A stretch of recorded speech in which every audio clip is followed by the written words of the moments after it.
बिस्मिल्लाहिर्रहमानिर्रहीम। अस्सलाम वालेकुम। पाकिस्तान फ्रंट में सलमान हैदर। पाकिस्तान खित्ते में अमन इस्तेहकाम का ख़्वाह है, ताहम अपनी इलाकाई सालमियत पर किसी भी किस्म की बराह रास्त या बिलवास्ता खिलाफ वर्जी का मजबूत और फैसला कुन जवाब दिया जाएगा।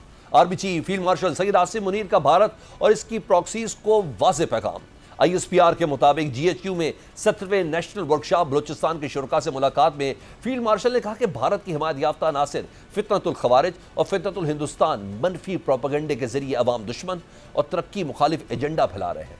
रियासत इन तमाम दहशतगर्दों के खिलाफ भरपूर कार्रवाइयाँ कर रही है ताकि बलोचिस्तान को उनके शर से पाक किया जा सके।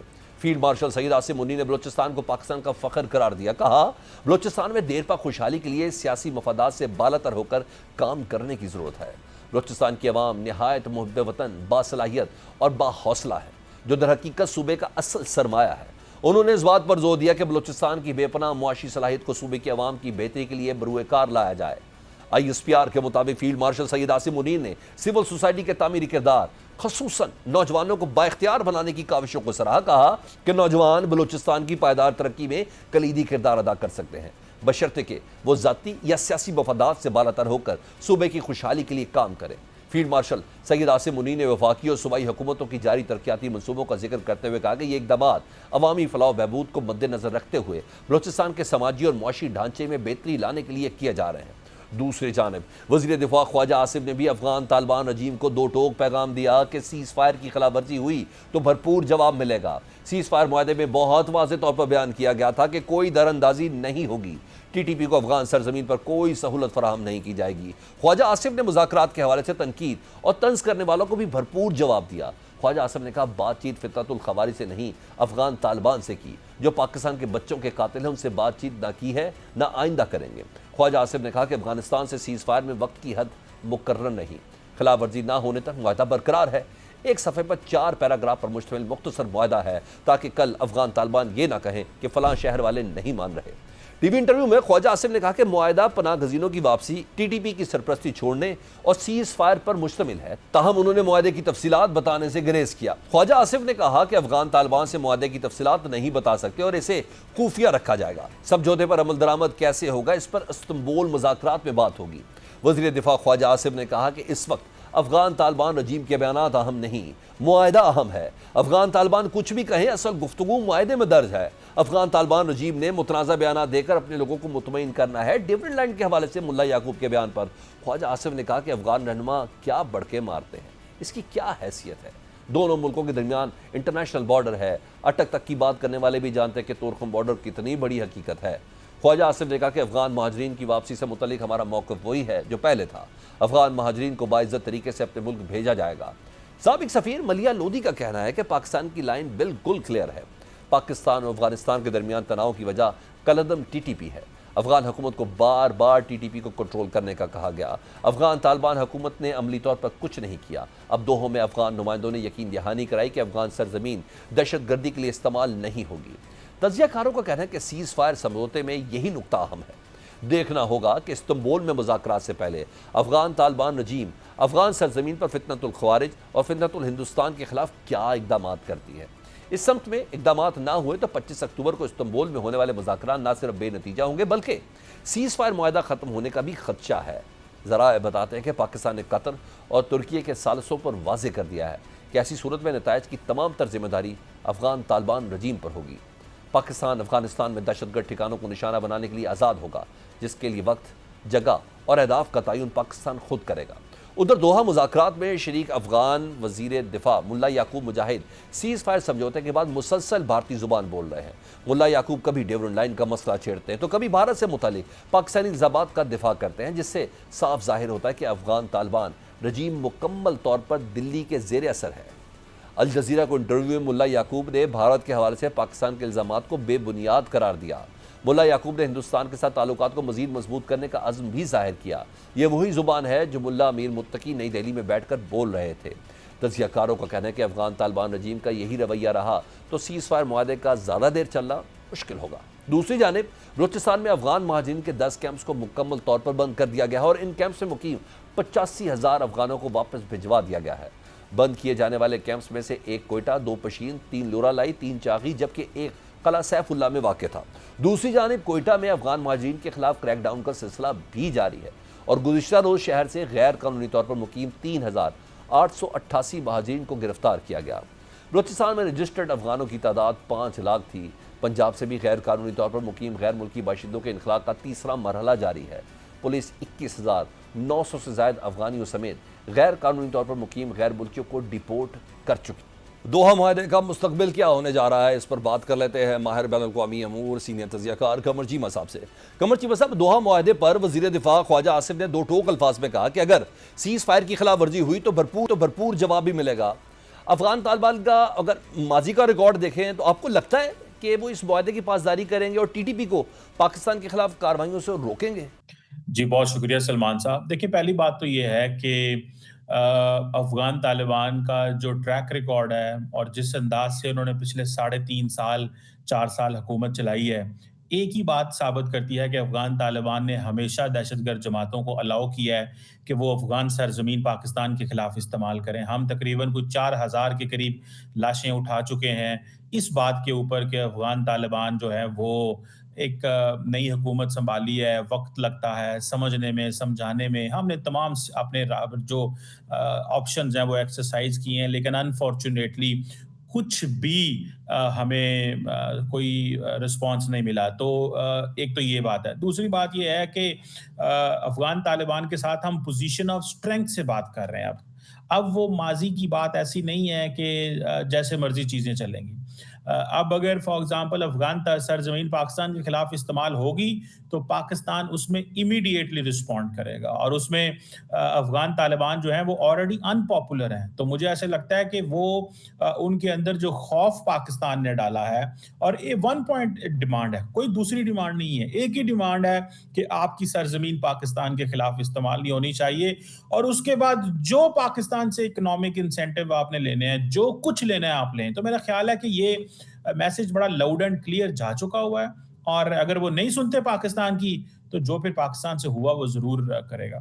मगर कमर चीमा साहब, ये बात भी तो गौर वाली है ना कि अफगान वजीर दिफा मुल्ला याकूब सीज़ फायर समझौते के बाद मुसलसल भारतीय जुबान भी बोल रहे हैं। कभी वो डिविडेंड लाइन मसला छेड़ देते हैं, कभी भारत से मुतल्लिक पाकिस्तानी इल्ज़ामात का दिफा करते हैं। उधर भारत की जाने से भी तो ऑपरेशन सिंदूर 2.0 की गीदड़ भपकियाँ शुरू हो चुकी हैं। आपको खित्ते की सूरत हाल बनती भी क्या नज़र आ रही है? देखिए, मैं आपको बात बताऊं कि अफगानिस्तान के अंदर जो मुल्ला यकूब हैं, उनकी जो असल लड़ाई है वो शेख हैबतुल्लाह खुनज़ादा के साथ है, क्योंकि मुल्ला यकूब जो है वो एक मतवाजी एक पैरेलल सिस्टम खड़ा करना चाहते हैं और वो समझते हैं कि मैं अफगानिस्तान का एक इमर्जिंग हीरो नेक्स्ट साबित हूं। और मुल्ला यकूब क्योंकि वो अपने आप को वो मुल्ला उमर के बेटे हैं और बड़े बेटे हैं, तो वो समझते हैं कि शायद मैं अगर ये हार्ड लाइन लूंगा पाकिस्तान के साथ और मैं अफगानिस्तान की अवाम के सामने एक बड़ा प्लेयर के तौर पे इमर जाऊंगा तो शायद मुझे जो है वो अफगानिस्तान की अवाम एक्सेप्ट करेगी। तो दरअसल इसलिए वो एक सख्त लाइन ले रहे हैं। यहाँ पे जो गारंटीज हैं वो हमें मिल रही हैं कतर एंड तुर्की से, तो ये उनके के लिए जरूरी है कि वो अफगान तालिबान को समझाएं। अदरवाइज जो पाकिस्तान से होता हुआ करेगा और इंडिया को अगर इसी तरह उन्होंने स्पेस देनी है, इंडिया से जरूर अपने ताल्लुक बनाएं, हमें इससे कोई गर्ज नहीं है। लेकिन ना तो इंडिया अफगानिस्तान की सरजमीन इस्तेमाल करेगा, ना ही कोई और ग्रुप को अफगानिस्तान अलाउ करेगा। अदरवाइज जो पाकिस्तान से होता हुआ, जो पाकिस्तान की कैपेबिलिटी है, उसी से हम जवाब देंगे। और याद रखें, कॉन्फिडेंस एंड स्ट्रेंथ, ये दो चीजें हैं जो हमें जिसका हमने एक्सरसाइज भारत के खिलाफ किया था, पाकिस्तान की मिलिट्री लीडरशिप ने, और इसी चीज को जो है वो पाकिस्तान की पॉलिटिकल लीडरशिप जो और मिलिट्री लीडरशिप अफगानिस्तान के सामने इस्तेमाल कर रही है। तो मैं समझता हूं कि अफगान तालिबान समझेंगे, लेकिन इनकी जो आपस में इंटरनल लड़ाई है मुल्ला यकूब की शेख हैबतुल्लाह खुनज़ादा के साथ, वो प्रॉब्लमैटिक है। उसकी वजह से जो मुल्ला यकूब है वो थोड़ा सा हार्ड लाइन ले रहे हैं और इंडिया की लाइन बोल रहे हैं। लेकिन पाकिस्तान ने बड़ी क्लैरिटी के साथ, एक स्ट्रेटेजिक क्लैरिटी के साथ हमने एक्सप्लेन कर दिया है कि हम आइंदा आपके साथ कैसे चलेंगे। अच्छा कमर चीमा साहब, अफगान महाजरीन के खिलाफ क्रैकडाउन का सिलसिला है जारी। बलूचिस्तान में अफगान महाजरीन के 10 कैंप्स को मुकम्मल तौर पर बंद भी कर दिया गया है। हुकूमत ने यह वाजे भी किया है कि सिर्फ वही अफगान पाकिस्तान में रहेंगे जिनके पास वीज़ा होगा।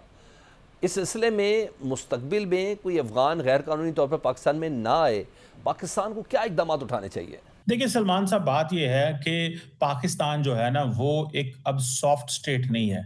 पाकिस्तान को हार्ड स्टेट बनना है और हर वो कदम उठाना पड़ेगा। और ये जो इल्लीगल अफ़गान्स हैं या कोई भी इल्लीगल हो, किसी मुल्क का भी इल्लीगल बंदा जो है उसको रहने की इजाज़त नहीं है। सो आपने पाकिस्तान से कारोबार करना है, पाकिस्तान की यूनिवर्सिटीज़ में पढ़ना है, पाकिस्तान के मदरसों में पढ़ना है, पाकिस्तान की जो यहाँ पे आपने आके शादियां करना है, रहना है, खुशी गमी जो मर्जी करें पाकिस्तान के अंदर आके, लेकिन एक लीगल फ्रेमवर्क के अंदर, जैसे पूरी दुनिया में मुहज़्ज़ब ममालिक के अंदर जो आपके पास ट्रैवलिंग डॉक्यूमेंट होता है, उस मुल्क की अप्रूवल होती है, तो तब आप जाके रह सकते हैं। ऐसे थोड़ी है कि आप अपनी मर्जी से जब मर्जी रहना शुरू कर दें। तो मुझे ऐसे लगता है कि शायद ये एक मौका आ चुका हुआ है कि अब पाकिस्तान कभी भी इस तरह के जो इल्लीगल लोग हैं इनको अलाउ नहीं करेंगे, और ना ही उनकी स्पेस है। और इस सिलसिले में पाकिस्तान ने बड़ी क्लियर इंडिकेशंस और पाकिस्तान की अवाम को भी, लोगों को भी बताया कि इनका कोई फैसिलिटेटर भी नहीं होगा, इनको कोई घर भी नहीं देगा। ताकि देखें, असल सवाल ये नहीं है कि हम अफगानिस्तान के साथ हमारा मसला ये है कि वो दहशतगर्दों को पनाह दे रहे हैं तो हम इनको निकाल रहे हैं। हम ओवरऑल ये पाकिस्तान की पॉलिसी है, स्टेट पॉलिसी बदल गई है। तो मेरे ख्याल है इसको उसी पैराए में देखना चाहिए कि हम एक हार्ड स्टेट बनेंगे, हम किसी भी एलिमेंट को पाकिस्तान की सरजमीन को मिसयूज नहीं करने देंगे। बहुत शुक्रिया कमर चीमा साहब हमसे बात कर रहे थे। मजीद इस बात पे थोड़ी तफसील जानना ज़रूरी है। दिफाई तज़कियाकार हैं ब्रिगेडियर रिटायर्ड मसूद अहमद खान साहब, उनसे बात कर लेते हैं। बहुत शुक्रिया सर आपके वक्त का। ब्रिगेडियर साहब, दोहा मुआहदा हो गया, मगर क्या अफगानिस्तान इस मुआहदे की पासदारी करेगा? ये सवाल तो उठाया जा रहा है, क्योंकि 2021 में भी इसी किस्म का कतर में मुआहदा हुआ था, लेकिन फिर अफगान रजीम की जानिब से इसकी खिलाफ वर्जी की गई। इस बार आप कितने पुरुमीद हैं कि तालिबान मुआहदे की पासदारी करेंगे?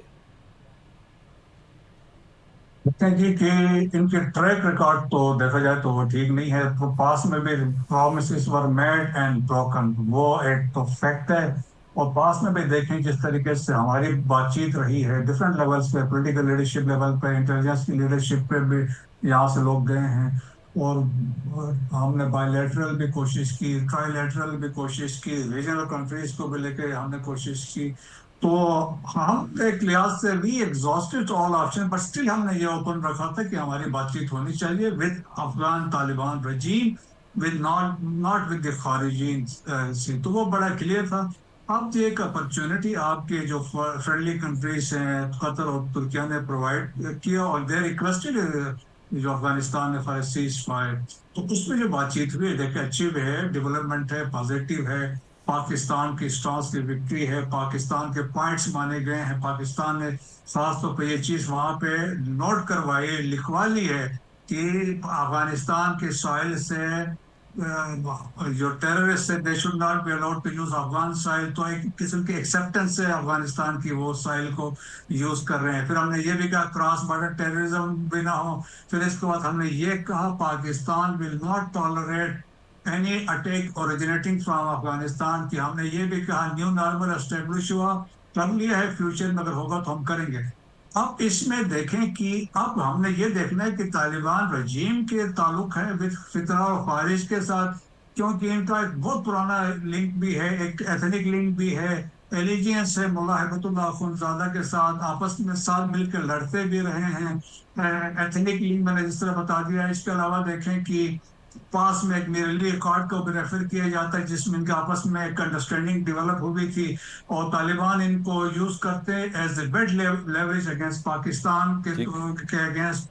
सो उससे बहुत सारे फैक्टर्स है। अब इसमें इंडिया अपना किरदार अदा करेगा। सिंस अफगानिस्तान भी हमने कहा कि प्रॉक्सी है, मुत्तकी साहब ने साबित किया जब अफगानिस्तान में जाकर उन्होंने बयान दिए इसके बाद जो हमले हुए हैं। सो इंडिया इंस्टिगेटेड हमले थे। अब ये है कि अब जो कि इंडिया कोशिश करेगा थ्रू प्रॉक्सी से फितना और खारिज से फितना और हिंदुस्तान, क्योंकि इनके साथ लिंक आजकल का नहीं है, पिछले 40 साल 45 साल पुराना लिंक है। सिंस फंडिंग वहां से आ रही है, फाइनेंशियल सपोर्ट वहां से आ रही है, पेमेंट्स वहां से हो रही हैं। सो वो लिंक को यूज करेगा, कोशिश करेंगे इंडियन केस को स्पॉइल करने के लिए। अफगानिस्तान के लोग इसमें इस्तेमाल हो सकते हैं, बट इसमें गारंटीज जो गारंटर जो है वो कतर है और तुर्किया वाले हैं, ठीक। वो जामिन अच्छा, है, वो नहीं मैंने ब्रिगेडियर लिखा था। साहब, व्हाट कम नेक्स्ट ना? गारंटर्स तो पहले भी कतर था, इस बार टर्की भी शामिल हो गया, दोनों बहुत इन्फ्लुएंस भी करते हैं, उनकी बात बड़ी मानी भी जाती है अफगान तालिबान की जानिब से। आज फील्ड मार्शल साहब ने भी कहा कि पाकिस्तान खिते में अमन और इस्तेहकाम का ख्वाह है, ताहम अपनी इलाकाई जो सालबियत है किसी किस्म की बराह रास्त या बिलवास्ता खिलाफ वर्जी का मजबूत और फैसला कौन जवाब भी देंगे। अगर इस बार अफगानिस्तान की जानिब से मुआहदे की खिलाफ वर्जी होती है तो पाकिस्तान का जवाब तो पहले भी कम नहीं था, पहले से ज़्यादा मजबूत होगा। देखिए अब हमने तो वो साबित किया ना, we have establish a new normal. और जब आपने देखा 17 अक्टूबर को जो हमने पक्तिका में स्ट्राइक्स किए हैं गुलबहादुर ग्रुप के जो हाइड आउट्स पे, वो तो जब बातचीत चल रही थी हमने स्ट्राइक्स की हैं। So new normal has been establish. हमने उसके जवाब में किया जब मीर अली में एक खुदकश गाड़ी से हमला किया गया, सुसाइडर्स भी गए, वहां पे 3 खवातीन थे, बच्चे 2 बच्चे और एक सोल्जर की शहादत हुई। तो उसके जवाब में हमने स्ट्राइक्स किए, तो उसका मतलब था इससे एक ये शिक वहां पे डाली गई है, any attack originating from Afghanistan alright, Pakistan will not tolerate, हम वेट नहीं करेंगे, we will go for strike. इसमें तो कोई शक, दो राय नहीं है। ठीक है। और sir, there is any reason, क्योंकि अफगानिस्तान भारत के हाथ में खेल रहा है, ये बात अब वाज़े हो चुकी है। मुत्तकी साहब हों या मुल्ला याकूब साहब, ये लोग मुसलसल पाकिस्तान के खिलाफ जहर उगल रहे हैं। आपको लगता है कि भारत तालिबान पर प्रेशर डाले मुआहदे की खिलाफ वर्जी करने के लिए, ये सब होगा इस दौरान, ये तमाम शरारतें होंगी इतने, अगर सीज़ फायर का मुआहदा इंटैक्ट हुआ है उसके बावजूद? देखें अभी तालिबान के अंदर एक राइवलरी स्टार्ट हो गई है। मुल्ला याकूब अपने आप को पेश कर रहा है, एज ए हीरो के तौर पे लेके आ रहा है, और सही मानो मैं कहता मैं जानशीन हूँ मुल्ला उमर का बेटा होने की वजह से। सो देयर आर रिपोर्ट्स कि इनके आपस में राइवलरी है मुल्ला हिबतुल्लाह अखुंज़ादा के साथ भी। मुल्ला हिबतुल्लाह अखुंज़ादा की ख्वाहिश है कि पाकिस्तान के साथ चीजें सेटल हो जाएं, लेकिन इसकी सोच थोड़ी सी बहुत ऑर्थोडॉक्स है, वो वाला फैक्टर है। फिर देखें Kandahar is the religious caliphate, जबकि पॉलिटिकल कंट्रोल जो काबुल में है, तो वहां पे लोग डिफरेंट सोचते हैं। और ईस्टर्न अफगानिस्तान लोया पख्तिया जिसे कहते हैं, वहां पे हक्कानीज बैठे हैं, वेरी स्ट्रांग। उनका बेस ऑफ ऑपरेशन समझ लें 4 लोया पख्तिया, जिसमें ठीक है। आपका खोस्त है, पख्तिका है और नंगहार के ये एरियाज हैं लोगर के। तो ये बहुत बड़े स्ट्रांग हैं। और फिर देखिए अफगानिस्तान के अंदर division 42% are Pashtun, rest 58% they are non Pashtun. So inclusive government भी नहीं है, तो फ्रीडम मूवमेंट्स भी चल रही है, नॉर्थ में डिफरेंट चल रही है, उज़्बेक्स ग्रुप्स रीऑर्गेनाइज हो रहे हैं। यासीन जिया जो उनके फार्मेसी जीएस, तो उनका एक ग्रुप बना हुआ है। अहमद शाह मसूद का बेटा दोशंबे में बैठ के ऑपरेट कर रहा है। उस्ताद महक़िक़ के जो हिज़्ब वहादत वाले हैं वो देर ठीक। एक्टिव, और उस्ताद अता है अरे हिज़्ब नहीं ब्रिगेडियर इस्लामी साहब, ये के, तो बात समझ वो कि हमारे एंड में भी कुछ मामला है ना। हमारे भी माजी के कई खुफिया मुआहदे थे जिनके नतायज नहायत नुकसान की शक्ल में पाकिस्तान के सामने आए, वक्त ने साबित किया। इस बारी वज़ीर दिफा ख्वाजा आसिफ साहब भी कहते हैं कि अफगानिस्तान के साथ जो मुआहदा है ना उसको खुफिया रखा जाएगा। इसकी क्या वजह है? इसे पब्लिक करना बेहतर नहीं होगा ताकि आवाम को भी पता चले क्या मुआहदा हुआ देखें है? ये तो अभी से हाँ, कंट्रोवर्शियल हो अभी ये जाएगी चीज़। देखें, नहीं कोई कंट्रोवर्शियल, अभी ये 25 के जब वो बातचीत होगी इस्तांबुल में, इसमें डिटेल मॉडलिटीज वर्कआउट होंगी, उससे चीजें पता चलेंगी। क्योंकि ये अफगानिस्तान के ख्वाहिश पे रखा गया है, वो चाहते हैं हमें कोई आप मुंह छुपाने के लिए कुछ हमें मौका दें। So that is the only one factor. बाकी जो मैंने बातें आपको बताई हैं वो चीजें उसमें लिखी हुई है। पाकिस्तान का पोजिशन ऑफ स्ट्रेंथ से बात करना और पाकिस्तान ने अपनी चीजें डलवाना और फिर इसको मॉनिटर करेंगे तुर्किया और कतर, तो वो मेरे ख्याल में पाकिस्तान की विक्ट्री है। तो हम इसलिए कहते हैं इंडिया की रुसवाई है, इंडिया की शिकस्त एक दफा फिर हुई है, पाकिस्तान प्रिवेल कर गया है। सो दे 2 इंपॉर्टेंट मुल्क है, ये मॉनिटर करेंगे। सऊदीज ने भी अपना कंसर्न शो किया था, अभी उन्होंने भी इसको वेलकम किया है, चाइनीज ने भी किया है। सो मेरे ख्याल में बहुत इंपॉर्टेंट उस पॉइंट ऑफ व्यू से Pakistan has acted with responsibility. और सर एक और मुझे जरा क्विक आंसर कर दें। कतर ने जो पहला एलामिया जारी किया उसमें पाक अफगान इंटरनेशनल बॉर्डर का जिक्र था, फिर अफगानिस्तान के दबाव पर उस पर डिविडेंड लाइन का लफ्ज शामिल किया गया। आप समझते हैं कि ये पाकिस्तान की मर्जी से हुआ होगा? अगर नहीं तो पाकिस्तान को उस पर एहतजाज रिकॉर्ड करवाना चाहिए? नहीं, तो उसमें ड्यूरल लाइन का कोई शामिल नहीं किया गया है, बॉर्डर वाली बात थी वो है, लेकिन उसको वैसे कंट्रोवर्शियल बनाया है। पाकिस्तान देखे, there is no so-called ड्यूरल line, it is the western border between 2 sovereign countries। बहुत शुक्रिया। मकसूद अहमद खान हमसे बात कर रहे थे पाकिस्तान फ्रंट इस ब्रेक के बाद। खैबर पख्तूनख्वा पुलिस के लिए बुलेट प्रूफ गाड़ियों के मामले पर वफाक और पीटीआई हुकूमत आमने सामने आ गए हैं। वज़ीर मुमलिकत बराए दाखिला तलाल चौधरी की वज़ीर आला खैबर पख्तूनख्वा पर शदीद तनकीद। सुहेल आफरीदी को सुहेल बुज़दार करार दिया, कहा ऐसा कमअकल और बचगाना सोच वाला वज़ीर आला लगाया गया जो कौमी मफाद और अपनी जिम्मेदारियों की बजाय सियासी पॉइंट स्कोरिंग कर रहा है। बानी पीटीआई को खुश करने के लिए बयानात और ड्रामे कर रहा है। इस्लामाबाद में न्यूज कॉन्फ्रेंस में तलाल चौधरी ने कहा कि आर्टिकल 148 के तहत सूबाई हुकूमत फैसलों में आजाद नहीं है। दहशतगर्दी के खिलाफ जंग पूरे पाकिस्तान की जंग है। वज़ीर आला बदलते हुए थक जाओगे, एक्शन और ऑपरेशन नहीं रुकेगा। तलाल चौधरी ने कहा कि वफाकी हुकूमत ने खलूस दिल के साथ बुलेट प्रूफ गाड़ियां दी। इस मामले को सियासत की नजर कर दिया गया। हमारे जवान शहादतें दे रहे हैं और आप आलात वापस कर रहे हैं। गाड़ियां वापस करने से पुलिस को जो नुकसान होगा उसकी जिम्मेदार पीटीआई हुकूमत होगी। गाड़ियां वापस करने की वजह साफ है कि आप दहशतगर्दी के खिलाफ जंग नहीं लड़ना चाहते। पंजाब और सिंध की तरह आपने गाड़ियां खरीदी होती तो वफाक को देने की जरूरत न पड़ती। तलाल चौधरी ने कहा वफाकी हुकूमत की जानिब से दी गई बुलेट प्रूफ गाड़ियां अगर वज़ीर आला खैबर पख्तूनख्वा को पसंद नहीं आई थी तो अपने जेर इस्तेमाल 4 बुलेट प्रूफ गाड़ियां सिक्योरिटी फोर्सेस को दे देते। हमारे जवान जंग लड़ रहे हैं और आप ड्रामे कर रहे हैं। गवर्नर खैबर पख्तूनख्वा फैसल करीम कुंडी ने भी वज़ीर आला सुहेल आफरीदी के बुलेट प्रूफ गाड़ियां वापस करने के फैसले को तनकीद का निशाना बनाया। फैसल करीम कुंडी ने कहा कि अगर वफाक पुलिस को गाड़ियां दे रहा है तो लेनी चाहिए। मैंने रिपोर्ट मांगी है कि पुलिस को दी गई गाड़ियों में क्या मसला था। आईजी ऑफिस और वजारत दाखिला से भी रिपोर्ट मांगी है। अगर गाड़ियां ठीक थी तो उनको रखना चाहिए। मजीद के लिए कोशिश करते हैं। जराये का कहना है कि खैबर पख्तूनख्वा पुलिस को दी गई तीनों बुलेट प्रूफ गाड़ियां बैनुल-अक़वामी इदारे के जेर इस्तेमाल रहीं। गाड़ियों की बुलेट प्रूफिंग मकामी सतह पर नहीं की गई बल्कि बैनुल-अक़वामी मयार की है। वफाकी वज़ीर दाखिला मोहसिन नकवी ने चंद रोज कबल केपी पुलिस को 3 बुलेट प्रूफ गाड़ियां दी थी जिन्हें वज़ीर आला सुहेल आफरीदी ने नाकिस करार दिया था। ज़राए का कहना है कि पुलिस को दी गई गाड़ियां 15 साल पुराने मॉडल की हैं, ताहम इनकी बुनियादी अफादियत अभी भी बरकरार है। दूसरी जानिब खैबर पख्तूनख्वा में वजारत आला का महाज सर करने के बाद पीटीआई ने कौमी असम्बली में अपोजिशन लीडर की नामजदगी का महाज खोल दिया है। अपोजिशन ने खैबर पख्तूनख्वा मिली अवामी पार्टी के सरबराह और कौमी असम्बली में अपनी जमात के वाहिद रुकन महमूद खान लचकजई को बाज़ाब्ता तौर पर अपोजिशन लीडर के तौर पर नामजद कर दिया। अपोजिशन की जानिब से यह दरख्वास्त सेक्रेटरी कौमी असम्बली मुश्ताक के दफ्तर में जमा भी करवाई गई, जिसे चीफ व्हिप आमिर डोगर, असद कैसर और दीगर रहनुमाओं ने पेश किया। दरख्वास्त पर अपोजिशन के 74 अरकान असम्बली के दस्तखत मौजूद हैं, जिन्होंने मुत्तफिका तौर पर महमूद खान लचकजई पर एतमाद का इजहार किया है। ज़राए के मुताबिक पीटीआई के 3 अरकान अली अफजल शाही, उमर फारूक और साहबजादा महबूब सुल्तान मुल्क से बाहर होने की वजह से दरख्वास्त पर दस्तखत न कर सके। इलेक्शन कमीशन ने 9 अक्टूबर के फैसले से तकनीकी लिहाज से कौमी असम्बली में पीटीआई या सुन्नी इत्तेहाद कौंसिल को रुकन नहीं रहने दिया। इलेक्शन कमीशन के 9 अक्टूबर के नोटिफिकेशन के बाद कौमी असम्बली में आज़ाद अरकान की तादाद 89 है।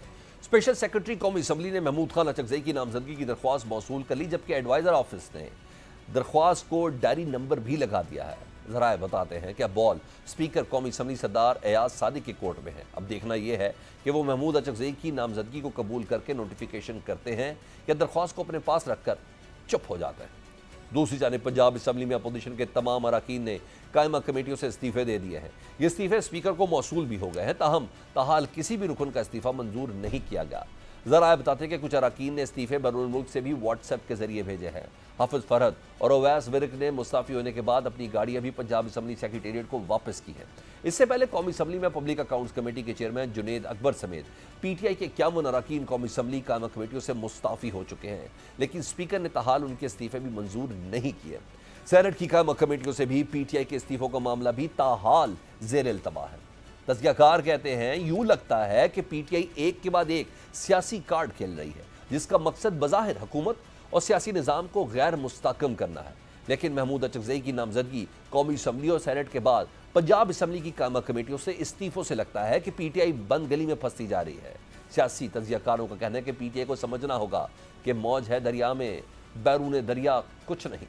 2022 में पार्लिमानी सियासत से निकलने के फैसले से पीटीआई ताहाल संभल नहीं सकी।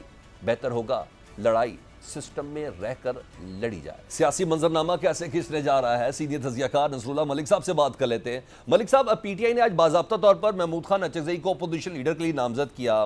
लचकजई साहब कोई शक नहीं एक सख्त मौक़िफ़ भी रखते हैं। आपको लगता है कि मौजूदा सेटअप में उनको कबूलियत होगी? देखिए, उन्होंने एक कार्ड खेला है पाकिस्तान तहरीक इंसाफ ने कि इसके नतीजे में बातचीत शुरू हो जाएगी। अगर वो सख्त मौक़िफ़ रखेंगे तो इस्टेब्लिशमेंट के साथ मुज़ाकरात के दरवाजे खुलेंगे लेकिन मैं समझता हूँ अचकजई साहब के बारे में भी पाकिस्तान तहरीक इंसाफ कुछ शायद ओवर एक्सपेक्टेशन लगा के बैठी है। वो एक सियासी रहनुमा है, उनकी माजी की जो सियासी तारीख है वो टकराव की तारीख कम रही है। वो खिलाफ बोलते हैं, खिलाफ बात करते हैं, लेकिन अपना हिस्सा भी लेके हुकूमत में शामिल भी होते रहे हैं। ऐसा नहीं हुआ कि अचकजई साहब ने कोई बिल्कुल इनकलाबी सियासत की हो। और यही इमरान खान साहब भी हमें बताया करते थे, जनाब अचकजई साहब वजारतें चाहते हैं, गवर्नरशिप चाहते हैं, और सारे जनाब अपने घर में अपने ओहदे बांटना चाहते हैं। ये इमरान खान साहब की तकारीर हैं। और वो उन्हीं के बारे में वो कहा करते थे जी कि मैं तो उसका बड़ा भला मानस आदमी समझता था, और चादर ऐसे टेढ़ी करके खान साहब उसका मजाक भी उड़ाया करते थे। तो मेरे ख्याल में कोई ऐसा कोई बड़ी अनहोनी नहीं हो जानी कि जिसके नतीजे में तहरीक इंसाफ को कोई रिलीफ मिल जाएगा, या तहरीक इंसाफ को जो है वो दबाव डालने में कामयाब हो जाएगी। तहरीक इंसाफ पॉलिटिकल फैसले करके पार्लियामेंट के अंदर अपना किरदार अदा करे, सियासी फैसले करके आगे बढ़ेगी, तो स्पेस उसके लिए जो है वो ज्यादा जल्दी मिल सकती है। टकराव की पॉलिसी के नतीजे में कुछ हासिल ना माजी में किया है, ना आइंदा कुछ कर पाएंगे। मलिक साहब, तालिबी तो दो हाथों से बज रही है ना। अब अदालती अहकामात के बावजूद इमरान खान साहब की बंगल और जुमरात को मुलाकातें नहीं हो रही, सुहेल आफरीदी साहब की भी मुलाकात नहीं हुई। उनका जायज़ है काम कि भाई वो अपनी काबीना के हवाले से मुशावरत करना चाहते हैं। यही वजह फिर उन्होंने KP के सिलसिले में जो इजलास था उसमें भी शिरकत नहीं की। वफाक को पुलिस की गाड़ियाँ भी वापस कर दी हैं। वज़ीर आला तो वो बन गए ना सर, मगर वो रेजिस्टेंस तो दिखा रहे हैं। देखिए, मैं वही आपसे अर्ज करूँ ना, आप सियासी फैसले नहीं कर रहे ना। आप सियासी फैसले करते हैं कि आप दहशतगर्दी के खिलाफ अफगान महाजिरीन को निकालने के हवाले से सूबे में जो दहशतगर्दी का चैलेंज है, कंपनसेशन जो है सैलाब जदगान के लिए, उस हवाले से इजलास होता है, आप उसमें नहीं आते। आप मुजम्मिल असलम साहब को भेज देते हैं। आप चाहते हैं जी मेरी जगह मुजम्मिल असलम शरीक हो। पार्लियामेंट में आप तकरीर करते हैं, आप कहते हैं ना मैं बिल्कुल किसी को जो है वो ऑपरेशन नहीं करने दूंगा, आप अपनी असेंबली में कहते हैं। फिर आप कहते हैं मैं दहशतगर्दी के खिलाफ जो मुझे गाड़ियां मिली मैं वापस कर देता हूँ। तो फिर कोई ना कोई आपको जेल के दरवाजे पे जरूर रोकेगा ना। जनाब भाई साहब जाइए, सियासी फैसले कीजिए। सर पहले रोका है, बाद में उन्होंने ये वाला पेटेंट तरीका इख्तियार किया है। पहले रोका है उनको। जो उनकी पहली तकरीर है, आप उसको निकाल के देख लीजिए। उसमें रियासत के साथ जो है एक चीफ एग्जीक्यूटिव की तकरीर है, या किसी इनकलाबी रहनुमा की तकरीर है जो किसी सियासी निजाम को मानता ही नहीं है। तो यहाँ से तो आगाज हो गया ना। जब यहाँ से आगाज होगा तो फिर आगे से फिर रुकावटें आपको फिर अगली सबसे बड़ी बात मैं समझता हूँ जो उन्होंने एक बदयांती की, जो उनको नहीं करनी चाहिए थी। उन्होंने प्राइम मिनिस्टर साहब ने उनको फोन किया, मुबारकबाद दी, उन्होंने इमरान खान साहब की मुलाकात की फरमाइश की। तो मुलाकात इस टेलीफोनिक गुफ्तगू के फौरी बाद, यानी कुछ देर गुजरने के बाद में कहा जी इतने घंटे गुजर गए हैं, मुझसे प्राइम मिनिस्टर ने कहा था मैं पूछ कर बताता हूँ। ये प्राइम मिनिस्टर ऑफिस का आपने मजाक उड़ाया। क्या आप प्राइम मिनिस्टर ने इनको कहा था मैं पूछ के बताता हूँ? उन्होंने कहा जी अब मैंने एप्लीकेशन दी है, मैंने रजू किया वजारत दाखिला से, सूबाई वजारत दाखिला से, और हमें मुलाकात के लिए। उन्होंने कहा जी मैं पता करता हूँ। अब पता करता हूँ और इस बात को कहना जी कि बाद में क्या देना जी, वो कहते हैं मैं पूछ कर बताता हूँ। उनकी कोई हैसियत नहीं है, उन्हें पूछ कर काम करने पड़ते हैं। जब आप ये कंपेन करेंगे तो फिर आप आगे से आपको क्या मिलेगा? शहबाज गिल साहब बाहर बैठे होते हैं, उनको ना पाकिस्तान से कोई इंटरेस्ट है, ना उनका यहाँ कोई स्टेक है उनका। वो ये जो सोशल मीडिया इनके जो है ना हरकारे बाहर बैठे हुए, सबसे ज्यादा इमरान खान को जेल में वो रखना चाहते हैं। वो चाहते हैं इमरान खान साहब जेल में रहे। वो रोजाना एक शुगली छोड़ेंगे ताकि इमरान खान साहब जेल में रहे, ना मामलात तय हो, ना कोई मुज़ाकरात हो, ना बातचीत हो। खान साहब बाहर आ गए, इनकी सोशल मीडिया की जो वीडियोस वायरल होती है वो बंद, इनकी रोटी रोजी बंद। जब इनकी रोटी रोजी चलनी है इमरान खान को जेल में रखने से, तो ये लड़ाइयां कराते रहेंगे। ये सुलह देखिए, सियासतदान हमेशा बातचीत करता है, सियासतदान रास्ता निकालता है, सियासतदान आगे बढ़ता है। कहीं उसको 2 कदम पीछे हटना पड़ता है, कहीं 2 कदम आगे जाना पड़ता है। ये जो नॉन स्टेक होल्डर होते हैं ना, जिनका कोई वास्ता ही कोई नहीं है ना, जिन्होंने जनाब बाहर बैठ के, वो एक मुईद पीरज़ादा साहब हैं, मैं क्या कहूँ उनके बारे में। अब आपको पता है उनके दुबई में उनके ऊपर क्या इल्जाम लगा था। अब इस किस्म के लोग चाहते हैं क्लैश, तसादम, और तसादम के नतीजे में PTI यहाँ जो है मुश्किलात का शिकार होती है। ये बात डॉलर कमा के मस्तियाँ करते हैं। अच्छा ठीक। अच्छा मलिक साहब, इसमें ना बहुत सी रिजर्वेशन पाकिस्तान तहरीक इंसाफ को भी है कि माहौल ही नहीं बनने दिया जाता मुज़ाकरात का। हम कोशिश भी करें मुलाकात के हवाले से, काफ़ी चीज़ें, एक लंबी बहस है, this is long debate. But मैं एक चीज़ पूछना चाह रहा हूँ, पाकिस्तान तहरीक इंसाफ ने कौमी असम्बली और फिर सेनेट के बाद पंजाब असम्बली की कमेटियों से भी इस्तीफ़ा दे दिया है। सुहेल आफरीदी भी डेफिनेटली एक चैलेंज लेके तो आए हैं ना इमरान खान साहब के हवाले से, उन्होंने कोई मतलूबा नताइज देने हैं। अगर वो नताइज ना दे तो आप समझते हैं कि इस हद तक जाया जा सकता है कि असम्बली को डिसॉल्व करने के ऑप्शन पर गौर कर लें? वो असम्बली को डिसॉल्व कर लेंगे, किसका फायदा होगा? वहाँ नए इंतखाबात हो जाएंगे, ये जैसे मरकज से फारिग हुए सूबों से कायमा कमेटियों से निकल रहे हैं, वहाँ खैबर पख्तूनख्वा से भी चले जाएंगे। ये तो गलत फैसले हैं। मैं इसलिए अर्ज कर रहा हूँ, जरा एक तस्वर कीजिए, एक लम्हे के लिए मैं आपका अगर 1 मिनट ले लूँ, जरा तस्वर कीजिए इमरान खान साहब के खास खिलाफ अदम एतमाद की तहरीक कामयाब हुई, भला कैसे हुई, किसने वोट किधर किए, किसने नहीं किए, छोड़ दे इस्लाम को, क्या वोटिंग के जरिए आपके खिलाफ अदम एतमाद की तहरीक कामयाब हुई है? आप सबसे बड़ी अपोजिशन के लीडर के तौर पे मौजूद थे, आप वहां मौजूद रहते, आप ये सड़कों पर लड़ाई न लड़ते, ये जंग न लड़ते। मुझे एक बात बताइए, उससे बड़ी ताकतवर अपोजिशन हो सकती थी ना? इमरान खान साहब जेल में होते इस वक्त अपोजिशन लीडर बन के, ना हुकूमत के लिए उनको नाकों चने चबा रहे होते, और इस मुल्क की सियासी बड़ी कुव्वत बन चुके होते, ना इंतखाबात के ऊपर आपकी लड़ाइयां झगड़े होते, और अगले इलेक्शन में इमरान खान साहब जीत कर दोबारा वज़ारत उज़्मा पर बैठे होते। यानी आपने सियासत और इनकलाब को मिक्स किया हुआ है। सियासत करें, इनकलाब छोड़ दें, इनकलाब लाना सियासी जमातों का काम नहीं होता। ठीक, बहुत शुक्रिया। नसरुम से बात कर रहे थे। पाकिस्तान फ्रंट में एक मुख्तसर सी ब्रेक, उसके बाद दोबारा हाजिर होते हैं। Welcome back. दिवाली की आतिशबाजी ने दिल्ली और लाहौर को दुनिया का आलूदा तरीन शहर बना दिया। दिवाली की तकरीबात से नई दिल्ली 442 AQI के साथ दुनिया के आलूदा तरीन शहरों की फहरिस्त में पहले नंबर पर आ गया, जबकि गुज़िश्ता रोज दुनिया का तीसरा सबसे आलूदा शहर रहने वाला लाहौर आज दूसरे नंबर पर रहा। अदाद शुमार के मुताबिक अलग सुबह लाहौर का एयर क्वालिटी इंडेक्स 245 रिकॉर्ड किया गया। अस्करी 10 के इलाके का एयर क्वालिटी इंडेक्स 414 रिकॉर्ड किया गया, जबकि सैयद मुरातब अली रोड के इलाके का एयर क्वालिटी इंडेक्स 424 और DHA का एयर क्वालिटी इंडेक्स 328 तक जा पहुंचा। नई दिल्ली में दिवाली के मौके पर की गई आतिशबाजी के बायस फजाई आलूदगी में इजाफा हुआ। भारत में दिवाली के त्यौहार से लाहौर समेत पंजाब के मशरकी शहरों की फिजा भी आलूदा होने लगी। हुक्काम कहते हैं कि नई दिल्ली की आलूदगी के बायस लाहौर में भी धुंध और स्मोक बढ़ेगी। लाहौर में शदीद स्मोक का खदशा बढ़ गया है। शहरियों को मास्क के इस्तेमाल की हिदायत की गई है, जबकि शदीद धुंध और स्मोक बढ़ने के बाद smoke monitoring and control centre ने एडवाइजरी जारी कर दी है। स्मोक बढ़ने के खदशे के पेश नज़र पंजाब में एमरजेंसी एक्शन प्लान फाल कर दिया गया है, जिसके तहत पंजाब भर में धुआं छोड़ने वाली गाड़ियों के खिलाफ क्रैकडाउन जारी है। बगैर फिटनेस सर्टिफिकेट चलने वाली गाड़ियों को फौरी बंद किया जा रहा है। पंजाब सेफ सिटीज अथॉरिटी की जानिब से सूबे भर में इंसदाद स्मोक मुहिम जारी है। आलूदगी के तदारक के लिए सेफ सिटी ने खसूसी स्मोक सर्विलियंस टीमें तश्कील दे दी हैं, जो 24 घंटे स्मार्ट सेफ सिटी सेंटर से निगरानी का अमल अंजाम दे रही हैं। सेफ सिटी के जदीद कैमरों और ड्रोन टेक्नोलॉजी की मदद से लाहौर समेत पंजाब के मुख्तलिफ शहरों में 350 से ज्यादा आलूदगी फैलाने वाले अनासिर की निशानदही की गई है। धुआं छोड़ने वाली गाड़ियां नजर आने पर उनके खिलाफ चालान भी जारी किए जा रहे हैं। आलमी इदारा सेहत के पाकिस्तान में नुमाइंदे डॉक्टर दपेंगलू के मुताबिक पाकिस्तान में हर साल 2,56,000 अफराद फ़ज़ाई आलूदगी के बायस हलाक होते हैं। महकमा मौसमियात पंजाब के मुताबिक धीमी रफ्तार वाली हवाओं के जरिए भारत से आने वाली आलूदा ज़रात और दिवाली के बाद लाहौर और पंजाब के दीगर इलाकों में स्मोक मजीद बढ़ने का इम्कान है। स्मोक के खिलाफ कार्रवाई के तौर पर पंजाब हुकूमत ने इतवार की रात से पानी के छिड़काव का आगाज़ किया और एंटी स्मोक गन्स को सबसे ज़्यादा मुतासर इलाकों में फ़ाल कर दिया, लेकिन इसके बावजूद स्मोक कंट्रोल नहीं हो रही। माहिरीन कहते हैं कि हुकूमती इक़दाम अपनी जगह, लेकिन ये स्मोक के चैलेंज से निपटने के लिए नाकाफ़ी है। महकमा मालियात को अपनी हिकमत अमली का जायज़ा लेना होगा। इस पर बात कर लेते हैं। रेलिवेंट पर्सन है साजिद बशीर साहब, तर्जुमान इदारा माहौलियात, project director anti smoke guns. Sajid साहब, पंजाब में स्मोक की जिम्मेदारी हुकाम की जानिब से भारत पर डाली जा रही है कि वहाँ पर दिवाली है, इसलिए आतिशबाजी हुई है, फ़ज़ा आलूदा है। क्या यही रीज़न है कि और भी कोई वजूहात हैं? क्योंकि दिवाली का त्यौहार तो हर साल मनाया जाता है ना सर, और इसके असरात से बचने के लिए पाकिस्तान कोई ना कोई इकदाम तो उठाता रहता है। अच्छा, मैं आपको 2 बातें बताता हूँ। देखिए, स्मोक का ना एक प्रॉपर इसको वेदर का इसको जो है ना स्पैन चाहिए होता है।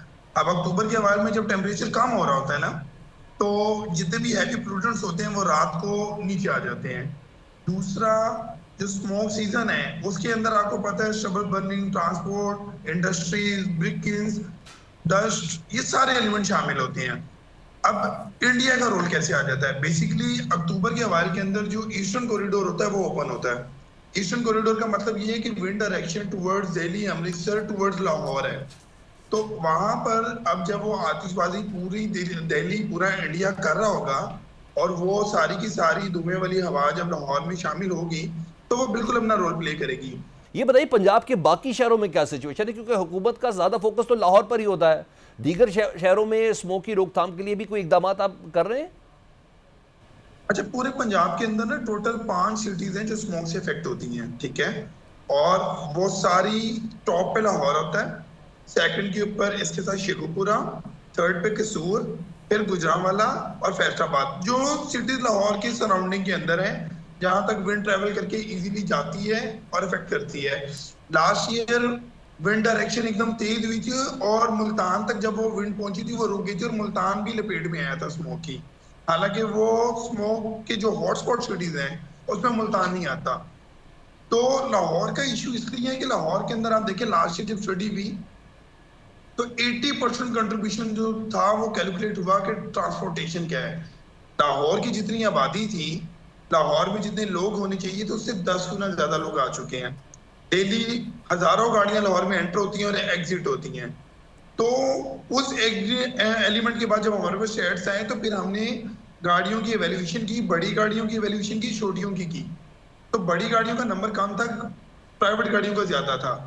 तो फिर हमने लॉ में अमेंडमेंट की, फिर हमने प्राइवेट गाड़ियों की भी ग्रीन सर्टिफिकेशन स्टार्ट की और वो प्रोसेस अभी भी चल रहा है। और अब तक तकरीबन हम 3 लाख के करीब जो लाहौर की गाड़ियां हैं वो ग्रीन सर्टिफाई कर चुके हैं। ठीक है। और जो रिमेनिंग नहीं है अब उनका हम ई चालान करें सेफ सिटी के साथ। हम फिजिकल नाके भी नहीं अब लगाते, एसटीवीज का भी हम सेफ सिटी के जरिए हम चालान कर रहे हैं। ठीक है। सेफ सिटी से जब गाड़ी का नंबर आता है हमारे पास तो हमें पता चल जाता है कि ये गाड़ी का विक्स हुआ है। अच्छा साजिद, मैं मजीद कुछ और चीज़ें भी जानना चाह रहा हूँ ना। आप प्रोजेक्ट डायरेक्टर भी हैं एंटी स्मोक गन्स के, बताइएगा ये स्मोक की वजह से और इसकी रोकथाम के लिए ये गन्स कितनी मौसर हैं, क्योंकि लाहौर में तो AQI बदस्तूर ज़्यादा है ना।